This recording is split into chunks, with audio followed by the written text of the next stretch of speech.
الشيخ الكبير إمني شيخ لا أنا الأفضل إمني مولانا جلو وأنا الأذكي إموتوا جلو أنا الأقوى إملا لبرا لا. a fẹ́ gbé eré ìtàgé tí wọ́n ń pè ní láwọn eléèbó ń pè ní drama tí àwọn onílábúrò tán ń pè ní masrahiyya léyìí tí wọ́n máa ń ṣe ń lé kéwú tán máa ń ṣe ń léèwé nítorí pé ọ̀pọ̀lọpọ̀ ti wí pé gbogbo ohun tó bá ń ṣe ń léèwé wọn ò lè ṣe ń lé kéwú mọ́.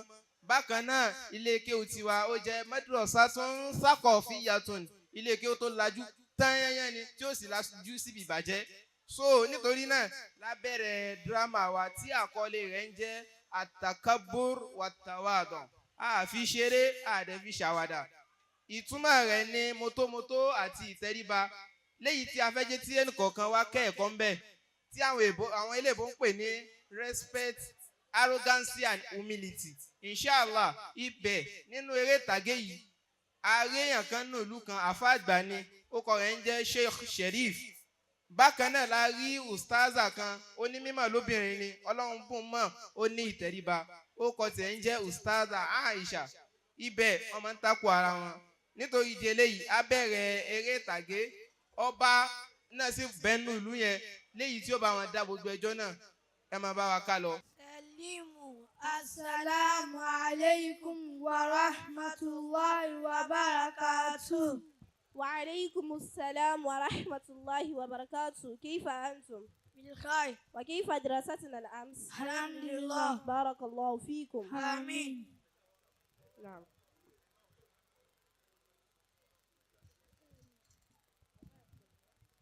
السلام عليكم.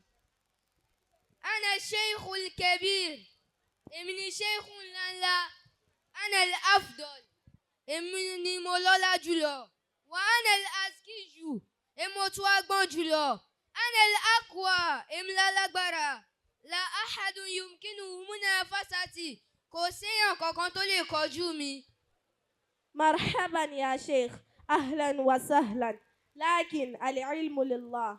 ẹ máa wọlé ṣéun ńláńlá ẹ kú ìrìn ẹ máa rọra ṣùgbọ́n ẹ lọ mọ̀ pé gbogbo ìmọ̀tọ́ Ọlọ́run ọba ni.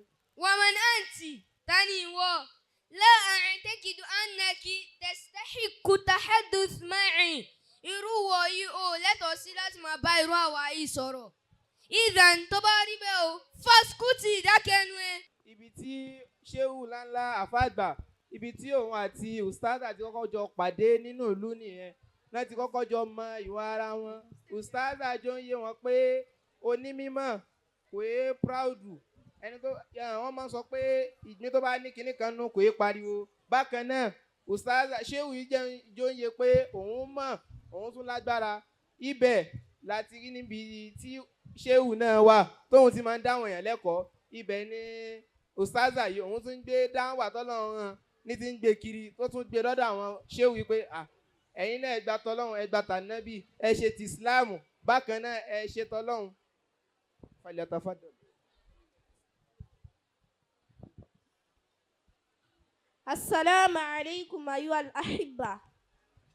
Àlàáfíà Ọlọ́run kí ó máa gbá gbogbo ẹ̀yin olólùfẹ́ wa. Lastu huna li uhaddithakum an nafsi. Mi ò wá bá yín sọ̀rọ̀ lónìí lórí ara mi. Bala ainil ilmi wal adab bí kò bá ṣe pé lórí mímọ̀ àti ẹ̀kọ́. Alladhi huwa miratul anbiya èyí tó já sí pé òun ni ogún àwọn ànábì Ọlọ́run. Ya Sheikh ìrẹsẹ̀ o, kun mutawadi'an jẹ́ni tí ó máa tẹríba. Fatawadur torí ìtẹríba tẹríyàn. Huwa miftahun najah òun ni kọ́kọ́rọ́ ọ̀la. Indama natawadur lópin ìgbà tí a bá ti ń tẹríba. Nata'allam a máa ní mímọ̀ sí wa natatawwar a sì máa ní dàgbàsókè sí. التواضع ìtẹríba kẹ̀ هذا للضعفاء ìyẹn jẹ́ fún àwọn tó lẹ̀.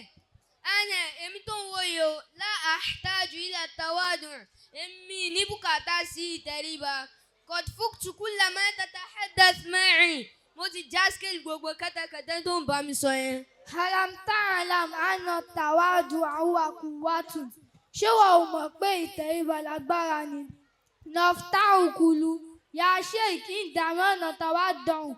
ṣé òyì tí a bá ti ń tẹríba?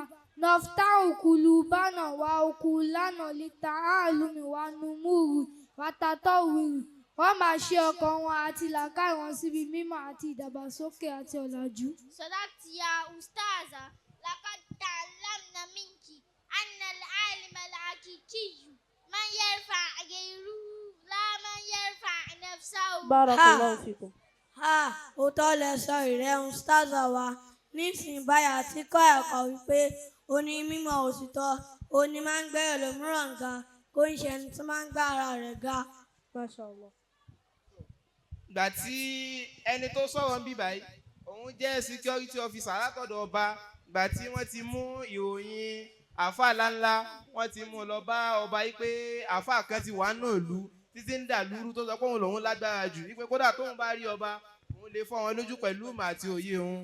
bákan náà ọba wa rán ìkànnì àwọn olóyè rẹ̀ tí ń ṣe léyìí lòun wá chance pé àṣìwò mọ̀ pé alágbára ni ọgbọ́n gan tí a máa ní tẹríba gan agbára ni àáfàá yóò gbà ó tọ̀ nígbà tí gbogbo rẹ̀ wá ń jà nù lù ibẹ̀ láti wá rí àáfàá tí ọmọ kéwú tí àáfàá àgbà tún máa ń kó kiri ní láti mọ̀ pé gbogbo ayé tá a wà yìí àwọn ọmọlẹ́yìn gbogbo ń tà bá ń ṣe nú ayé àwọn ọmọlẹ́yìn wa mọ̀ bó dáa bí ò dáa àwọn ọmọlẹ́yìn wa mọ̀ ibẹ̀ ní àwọn ọmọ ilé kéwú àáfàá àgbà náà tí wọ́n ń sọ àwọn méjèèjì tá máa bọ̀. شيخنا الشيخ شيخ والشيخ لا يهتم بنا بكاتا ولا يسمع مشاكلنا عن جهلنا kódà kò gbọ́ àwọn ìṣòro àìmọ̀kan wa níbí báyìí بينما الأستاذة تساعدنا kódà ustaza yẹn ó ń ràn wá lọ́wọ́ títún gbọ́ àwọn ìṣòro wa وتستمع إلينا tani nípa mímọ̀.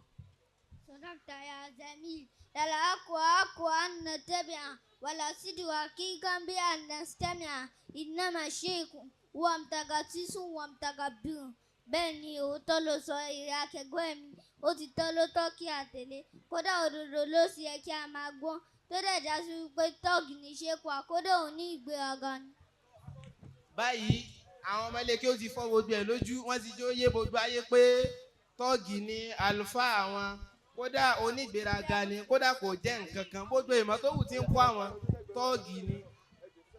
so ibẹ̀ láti rí ọba wọ́n wá kó gbogbo ẹ̀ lọ sọ́dọ̀ ọba yìí pé tọ̀ ọba gbogbo ẹ̀ ìlú ti ń dàrú o ẹ bá wa tó inú pálásì ọba ni wọ́n wà báyìí léyìí tí wọ́n fẹ́ gbé tọ́ba tó ń retí ọba tó ní kálukú ń retí ọba tí ọba wọlé ibẹ̀ àáfàá àgbà ti wà ń bẹ̀ pé gbogbo ohun tí ó bá ṣẹlẹ̀ lónìí náà ni ó ṣẹlẹ̀ ojú àáfàá àgbà ti rí màbónú ìlú àwọn ọmọ ilé kéwù ti padà lẹ́yìn àáfàá wọn láwọn ò ṣe tàfà mọ́ wípé tọ́ọ̀gì ni àwọn fẹ́ lọ ṣe tàfà ustaza wípé kò ní stíkọ́bọ̀ pẹ̀lú ọlọ́run kí ọba máa wọlé bọ̀ àti àwọn tí. ẹ ká kí ìwọlé ọba ẹ ká sọ pé ṣéèrù lẹ́ẹ̀kan sí i Allahu yasmuka minan nas. Barakallahu fiikum.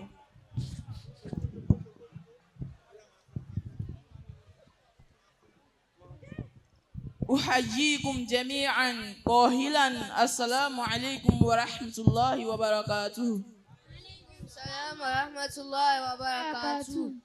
وأغتنم هذه الفترة لأثني على جهودك يا أستاذة مريم في عملك مع جميع الطلبة جزاك الله خيرا مضاعفا وقد سمعت الكثير عنك أيها الشيخ المتغطرس الشامك أهد وأرجوك أن تتوقف عن هذا من العان فصاعدا لكي تعيش بالسلام واستمع إلى طلاب أيضا هذا والسلام.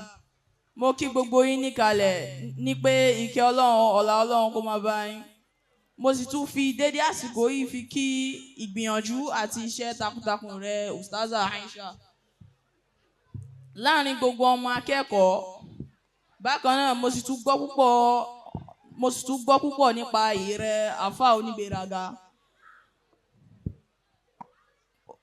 mo pàṣẹ fún ẹ látẹ̀ni lọ mo pàṣẹ fún ẹ pé kó jáwọ́ nínú ìwà jágbajàgba àti rádaràda kó dẹ̀ fara ẹ̀ balẹ̀ láàrin ìlú kò jù bẹ́ẹ̀ lọ.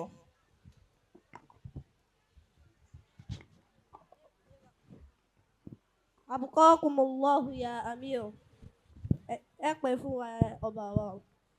Ya sheikh ìrẹsẹ̀ o لقد حان الوقت لتتعلم درسا عن تواضع.